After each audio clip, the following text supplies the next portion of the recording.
Is this all there is to life? Author Ray C. Stedman. Answers from Ecclesiastes, copyright 1999. Chapter 2. Yet when I surveyed all that my hands had done and what I had toiled to achieve, everything was meaningless. A chasing after the wind. Nothing was gained under the sun. Ecclesiastes 2:11.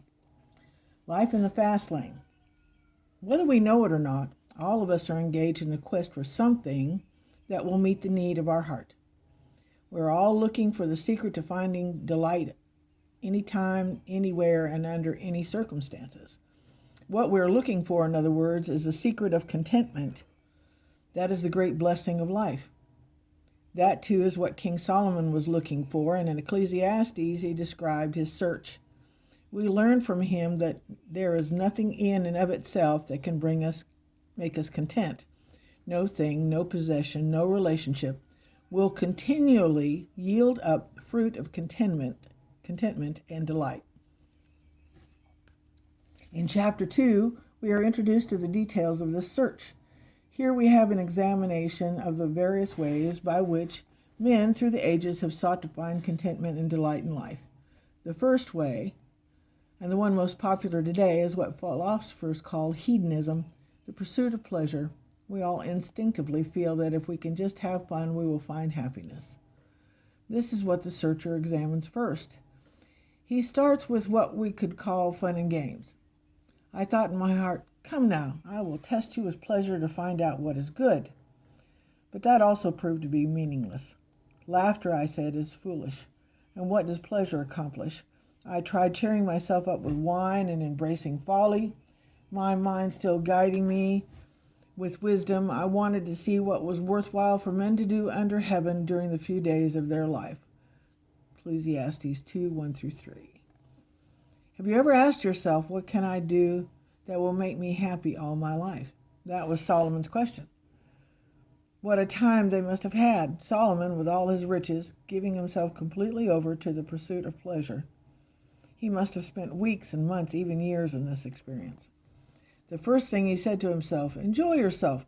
So he went forth in mirth, laughter, and pleasure. Let your mind fill in the gaps. Imagine how the palace must have rocked with laughter. Every night there were stand-up comics and lavish feasts and wine flowing like water. You may be interested to know that just one day's menu included during this time. This is what King Solomon required to feed his retinue in the royal palace for one day.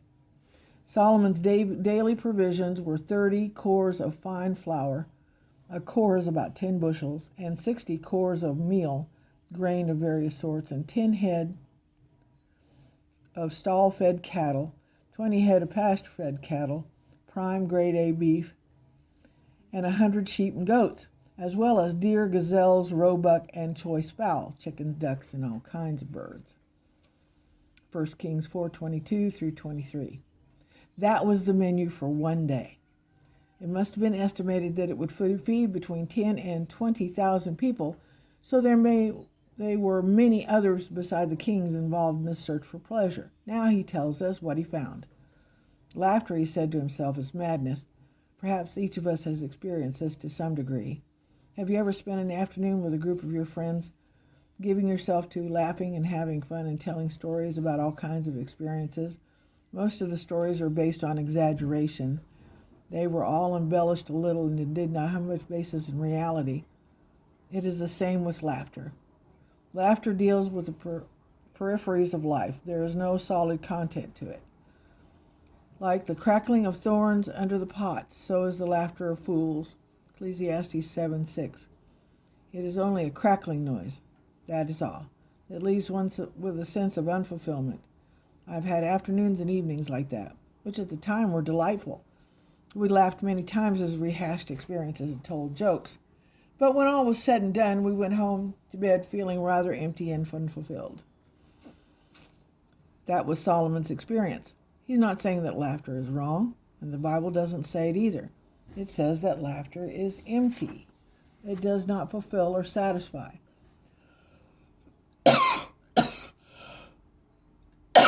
Excuse me. There is nothing left over. no residue that endures. And what does Solomon say about pleasure? What use is it? What does it contribute to life? His answer, nothing. Pleasure consumes resources, it does not build them up. Most of us cannot afford a night out. Excuse me. More than once or twice a year because it costs too much. Going out uses up resources that hard work will put together. Pleasure, Solomon concludes, adds nothing.